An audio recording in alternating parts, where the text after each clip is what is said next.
I'm going to read an email that I sent to people I really care about in January. I cheated on Isel. And I got caught. I was trying to cheat on him with 2 different guys at the same time. And it was at exactly the time when I made a bunch of promises to Isel that I was going to try harder and keep my promises. Some of those promises were about finding a career and education. There were other promises about being a better partner, about important things for the future and from the past. One guy is a big black guy. He's a bodybuilder. He's a black guy who is already married to a white woman with 2 kids. The other guy was only 20 years old. He looked up to Isel as his hero since he was 14. I lied about it. I concealed it. I got caught. I kept on lying about it after I got caught. This is a message written to some of my family members, so I include the names of my brothers here. So if Rob, my brother, if Rob did this to his wife, it would be the same. If Chris did this to his wife, it would be the same. I didn't have sex with these 2 guys because I got caught. I was lying about other things at the same time. I took a secret trip with a stranger, a woman who was a fan of Isel's channel, for no reason. Isel caught me with one thing and figured the other things out. He only saw the messages on my phone today. I only stopped messaging these 2 guys because I got caught. I didn't tell the truth at any stage, and I didn't make amends. I didn't try to make it better. I made up new lies. That's why we're not already married. Isel would have married me. Isel wanted to marry me. I knew the rules. I wrote the rules. I lied more and more when I got caught. So that's the end of the message. And I can share a few thoughts. It's all true. And there are more horrible things that are not included in this email. I've been a terrible, terrible partner to Isel. I've really broken his heart, and I've really ruined his life. And I haven't done anything to make up for it. I am just a terrible person. And,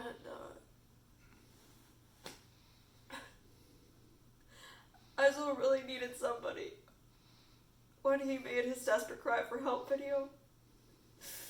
And I wasn't there for him. I didn't even watch the video. And you were cheating on me at right that time. Yeah. Sorry. So you were cheating on me with the 2 guys, right? I think it was right at that time. Yeah. It was right at that time. And You didn't even watch. I mean, you stopped watching my YouTube videos, let alone respond to them or what have you. It's a really strange sign of infidelity, but when you're basically married to a YouTuber for 7 years, it's very telling when you stop watching your boyfriend's videos or stop watching your husband's videos because you're cheating on him or simultaneous with cheating on him. yeah. There is no excuse. I have only had sex with 2 people in my life. My first boyfriend, which was a 6-year-long relationship, and my relationship with Isel. And we've been in an open relationship for 7 years. Right. You may wonder how it's possible to cheat on your boyfriend when you're in an open relationship. A polyamorous relationship, I just said. Yeah. Yeah. Just not being open and not being honest means that you're cheating. If you're not telling your partner about how you feel about somebody else, about the conversations that you're having with somebody else, it's not open. Keep About- secrets, it's not honest. About naked not pictures you ethical. sent? About being honest about naked pictures? Yeah. About being honest about gifts sent in the mail? Hiding and concealing those things, right? Yeah. And if I had done that to you, if positions were reversed, you'd be devastated, right? If I had done to you what you did to me, I don't know. Maybe you would commit suicide even. Frankly, you've threatened to commit suicide over Yes. much lesser problems. Yeah. Look, I am sorry that I'm crying in this video. It's just the circumstances in which we're recording it. I'm just. I think it's appropriate to cry. overwhelmed with emotion. If this isn't worth crying about, what is? Yeah. Let it out. I don't think anyone can find fault with you for crying. Anyway, yeah.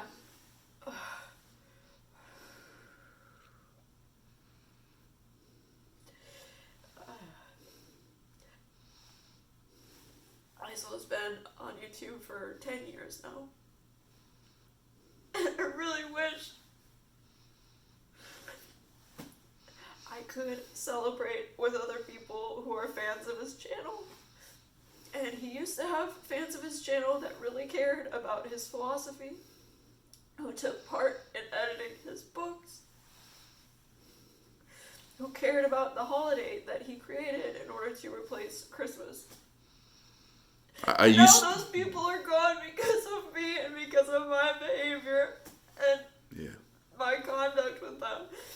And it's my fault. So, yeah, I've really ruined friendships that Isol could have had the rest of his life. Yeah.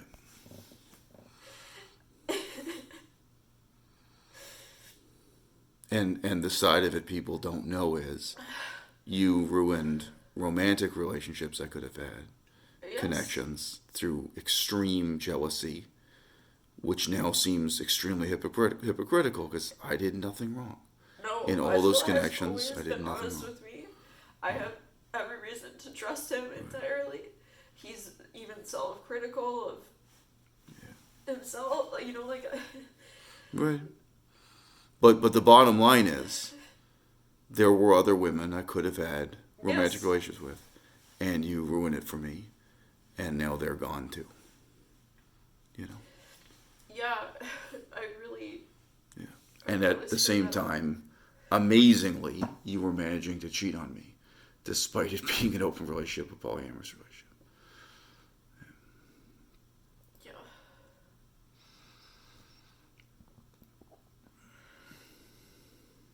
Isol was 38 years old when I met him, and although certainly he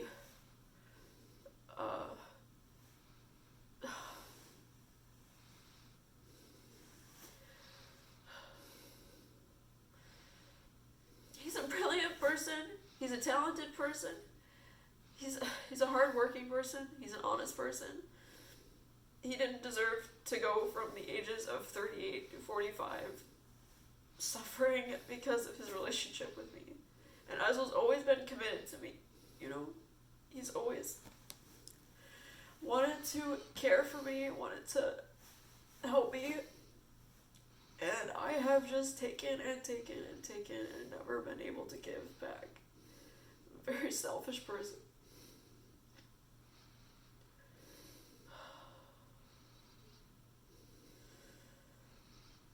And I've lied when he's been honest with me. Even when you got caught, you kept lying. That was the greatest surprise to me. I couldn't believe it. When there was nothing to gain, a lot of times out of just sheer malice. It's just to hurt me. It doesn't help you. You lied and lied and lied. Yeah, it's true.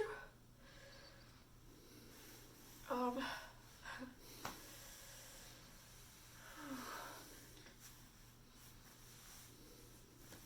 there isn't just one issue. There are so many issues that I've caused. It's not just this this subject in this email about cheating. It is overall being a bad partner to Eisel, and he's made videos philosophizing about it. He's talked to me so many hours about how to be a good partner, how to be a good person.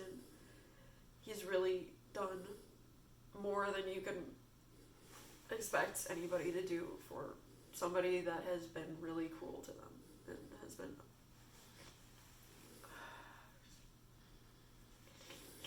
awful and suicidal. Like, I have serious emotional and like mental problems, and Eisel's had to cope with that for 7 years. And anytime that I've tried to talk to a therapist about it, I've seen at least 3 therapists about this subject, about this topic, and none of them have ever given me like useful advice on how to make my relationship with Eisel better. I've talked to friends, like I've talked to people about it, but nothing ever changes, and I'm just still a bad partner. But I think you'd agree with this. Morality is not like asking your friends, does this pair of pants look good with this jacket? Does this jacket look good with this hat?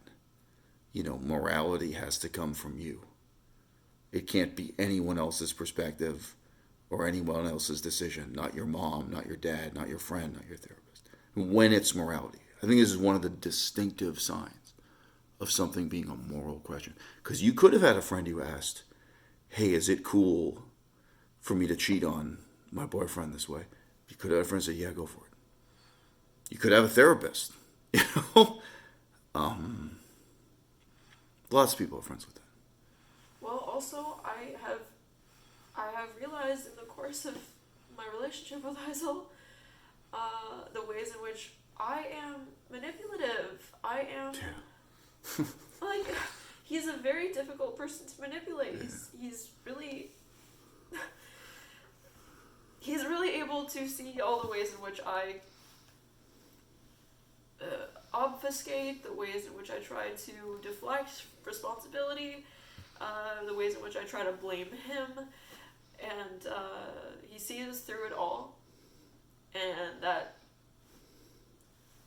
aggravates me, and I'm even worse. But no, Eisel sees through the kind of manipulation and gaslighting that I do, and even more so than I do.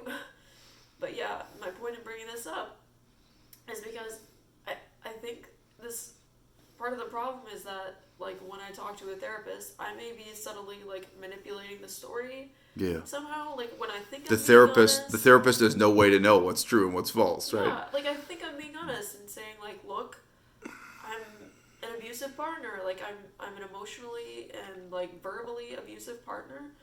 I need help. Like I need to solve this problem because I have really harmed Eisel. I've really said hurtful things that have broken his heart, and he's said he needs somebody to be caring and kind toward him, and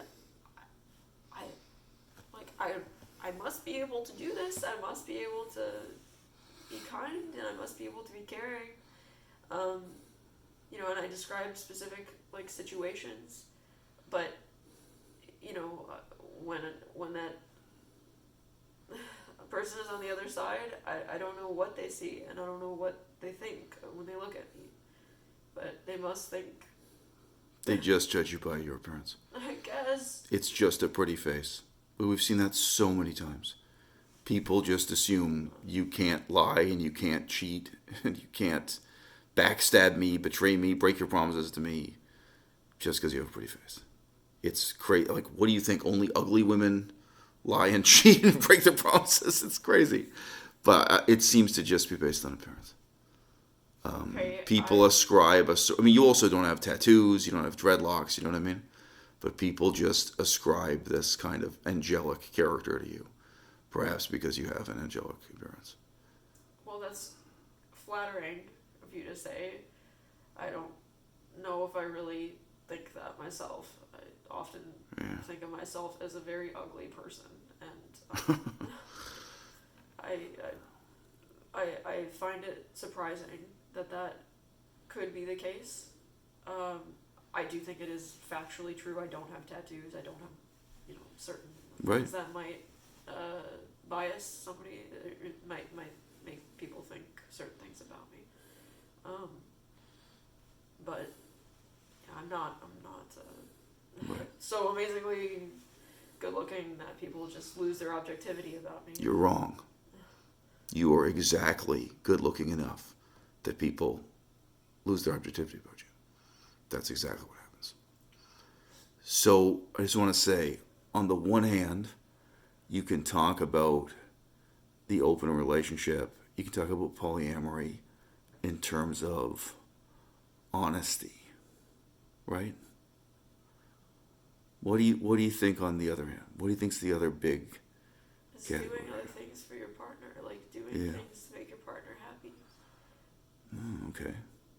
I think so. I think it's about recognizing.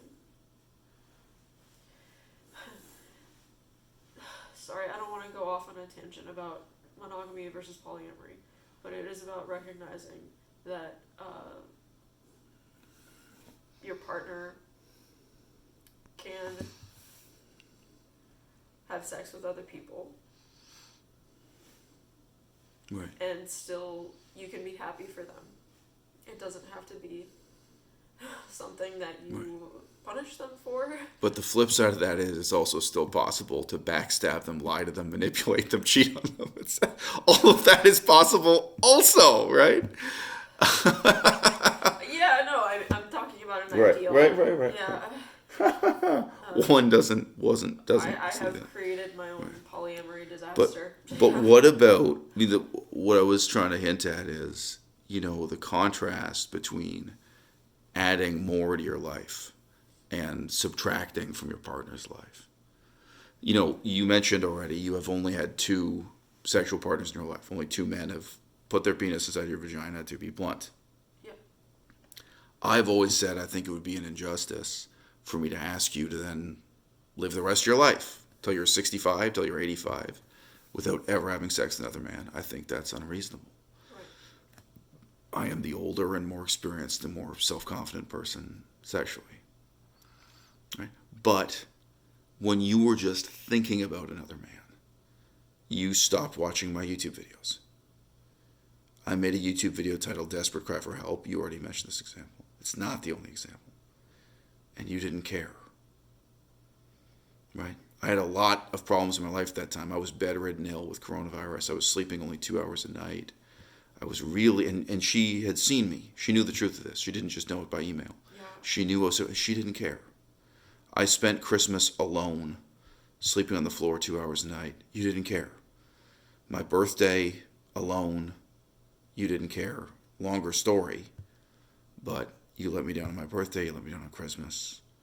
Nobody cared about me. You complained. I mean, I understand. It's a longer story. It's also a very sad story. Yeah. Well, that's right. But, you complained, understandably, that one of your reasons for cheating on me was that you were lonely.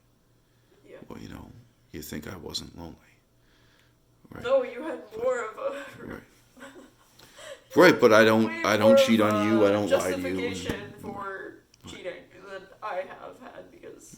But I just want to say honesty is one thing, and then I said, so what else? And you said, basically caring about your partner, bringing something positive into their life. Right. And then I just want to say, well, and then there's the contrast to when you're actually subtracting from your partner's life, and you know why.